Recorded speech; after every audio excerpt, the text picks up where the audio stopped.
E no Brasil, na verdade, a gente tem uma combinação de regras fiscais, né? As regras fiscais no Brasil, elas se sobrepõem, e elas não só se sobrepõem, como se sobrepõem de forma antagônica, muitas vezes. Aí você tem a regra de ouro, que supostamente preserva os investimentos. Aí você tem tanto a meta de resultado primário quanto o teto de gastos que destroem os investimentos, né? Uma vai contra as despesas correntes, e a educação, a gente pode chamar do que a gente quiser, mas a educação ela é basicamente despesa corrente, né? Professor, técnico administrativo, toda a parte de manutenção da universidade, a água, a luz, é basicamente despesa corrente. E a gente tem regras que prejudicam despesas primárias e correntes e que necessariamente estão afetando muito fortemente a educação.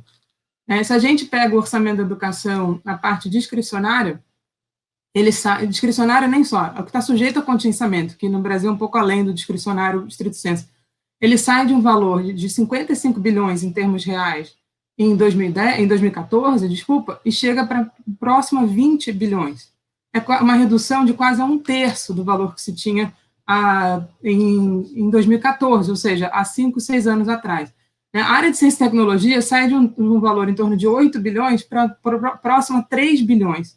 E a tendência, com tudo que está sendo colocado, é de queda contínua. Porque o teto de gastos, na verdade, ele gera duas consequências fundamentais. Uma que é inevitável, que é uma queda do gasto per capita. Simplesmente, a população continua crescendo, o gasto está congelado. Isso necessariamente vai gerar uma queda do gasto per capita, e gasto por aluno, por idosos, como se a gente quiser fazer, que é o que a Laura falou, num país que já tem um gasto per capita muito inferior.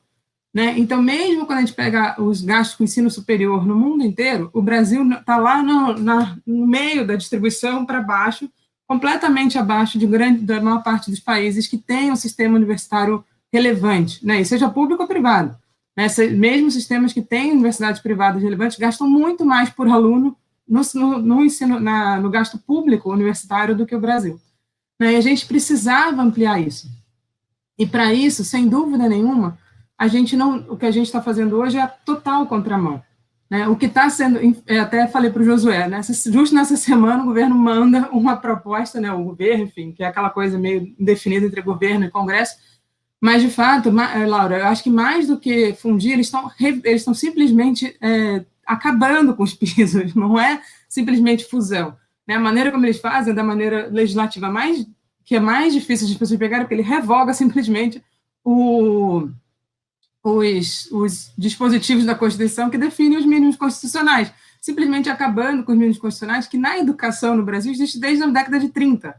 Né? E todas as vezes que foram revogados, foi sempre em governos autoritários, levou a uma queda do gasto com a educação e uma consequente precarização do ensino, seja no ensino fundamental, mas também no ensino privado, no ensino universitário. E aí, eu acho que para terminar, eu queria reforçar um pouco a proposta da Laura. Eu acho que isso é central. Assim. Se a gente quiser a universidade puder ter a capacidade de financiar, né, ela pode ter uma parte de financiamento que não seja estritamente orçamentária, mas, como a Laura falou, em todo lugar do mundo que tem um sistema universitário relevante, uma grande parte do financiamento é público, e para que esse financiamento público possa continuar, a gente precisa urgentemente rever todas as nossas regras fiscais.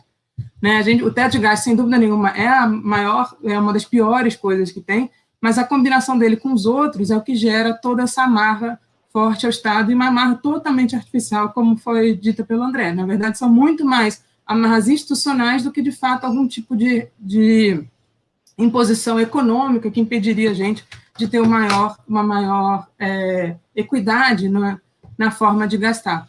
E, sem dúvida, a gente precisa combinar isso com uma reforma tributária progressista, né? Ou progressiva, enfim, como a gente... que seria o mais correto, né? E acho que essa é a grande mudança fiscal que a gente precisa fazer no Brasil, uma reforma das regras em função de uma regra que tenha como base a garantia dos direitos fundamentais. Né? A gente tem que repensar o próprio conceito de responsabilidade fiscal. A maneira de você achar que você pode pensar numa responsabilidade fiscal independente da responsabilidade social é uma das coisas mais graves que existe.